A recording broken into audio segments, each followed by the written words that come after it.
정보공개법이 시행된 지 20년이 지난 지금 그동안 정보공개 제도는 시민의 알 권리를 위해 발전해왔습니다. 특히 정보공개 행정소송은 이전까지 공개되지 않았던 행정정보들이 법원의 판결을 통해 공개되면서 시민들의 알 권리가 확대되는 결정적인 계기가 되었는데요. 정보공개센터는 지난 20년 동안 국민의 알 권리 확대에 크게 기여한 국민 알 권리 디딤돌 판결 10선을 선정했습니다. 정보공개법 제정의 시작이 되는 청주시 행정정보공개 조례안 합헌 결정 판결부터 시민들의 생명 또는 생활과 관련된 정보를 공개하게끔 한 판결들이 이번 10선에 선정되었는데요. 이번 시간에는 알 권리 디딤돌 판결 10선에 선정된 판결들을 하나씩 살펴보도록 하겠습니다. 첫 번째로 청주시 행정정보공개 조례안 통과 판결입니다. 이 판결은 정보공개법이 탄생하게 된 결정적인 계기가 된 판결입니다. 지역 주민들에게 지방행정에 대한 정보를 공개하게끔 한 조례 제정에 대해 비록 정보공개법이라는 상위 법률이 없더라도 조례의 타당성과 효력을 인정해준 판결입니다. 청주시의 행정정보공개 조례안 합헌 판결은 이후 여러 지방자치단체에서 행정정보공개에 관한 조례가 제정되는 계기가 되었고 결국 1997년 공공기관의 정보공개에 관한 법률이 제정되는 토대를 마련한 판결입니다. 다음으로는 국회의원 특수활동비 공개 판결입니다. 기밀 유지가 요구되며 의정활동이 위축된다며 사용 내역이 공개되지 않았던 국회 특수활동비 내역을 공개해야 한다는 판결입니다. 각 기관장들의 업무 추진비는 그동안 많은 행정소송을 통해 공개되어 왔습니다. 허나 특수활동비의 경우 수사나 기밀을 요할 경우 사용되는 활동비이기 때문에 그동안 그 사용 내역을 확인할 수 없었습니다.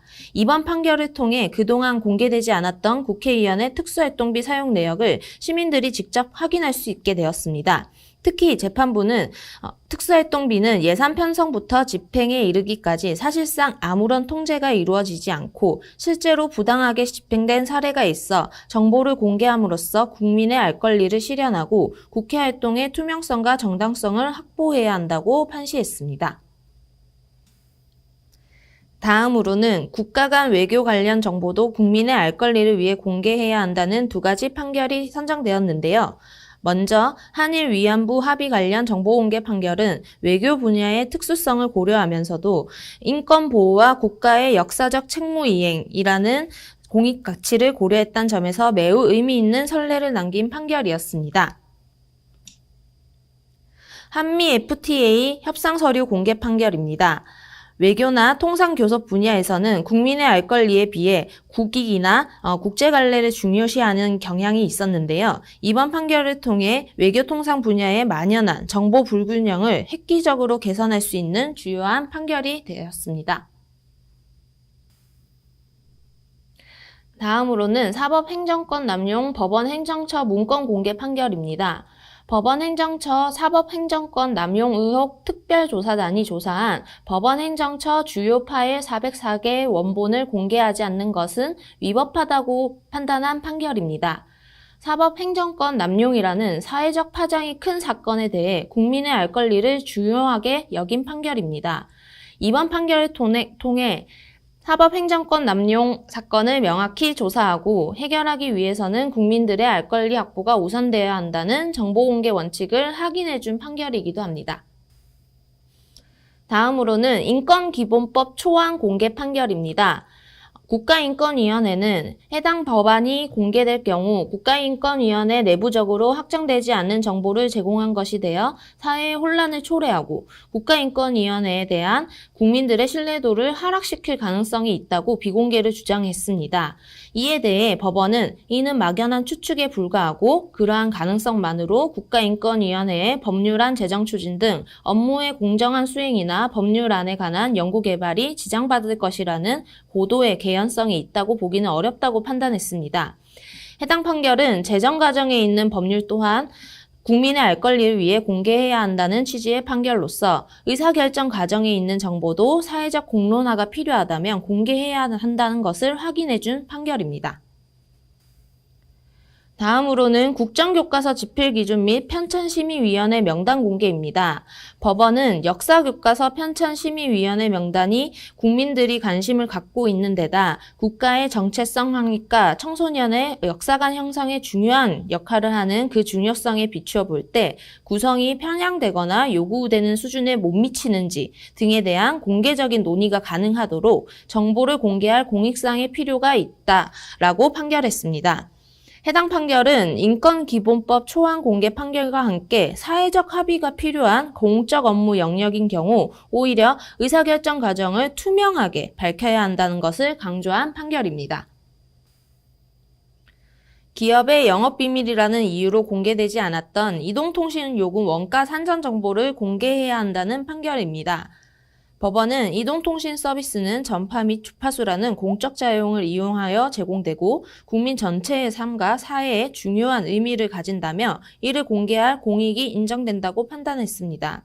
민간 기업이 제공하는 서비스라 할지라도 그 성격이 공익적이거나 보편적일 경우 서비스 가격 책정이 투명하고 합리적으로 이루어져야 한다는 사회적 요구를 반영한 판결입니다. 다음으로는 병원별 항생제 처방률 공개 판결입니다. 법원은 의료행위는 사람의 신체와 생명을 대상으로 하는 것이므로 환자의 자기결정권 혹은 치료행위에 대한 선택의 기회를 보호하기 위하여 의료 소비자들에게 충분한 의료 정보를 제공하는 것이 중요하다고 판시했습니다. 의료행위의 자율성은 존중되어야 하지만 국민의 알 권리와 진료 선택권이라는 공익이 더 크다고 확인한 판결입니다. 해당 판결 이후 건강보험심사평가원에서는 인터넷으로 병원 경영평가 정보를 공개하게끔 하여 시민들의 진료 선택권이 보장되는 계기가 되기도 하였습니다. 마지막으로 삼성전자 작업환경 측정 보고서 공개 판결입니다. 법원은 작업환경 측정 결과 보고서는 삼성전자의 영업비밀에 해당한다고 보기 어렵고 근로자의 생명과 건강과 직결된 정보로서 공개되어야 할 필요성이 매우 높다고 판시했습니다. 작업환경 측정 결과 보고서는 노동자의 건강을 위해 작업장 내 190종의 유해 물질에 노출되는 정도를 측정하고 평가한 보고서인데요.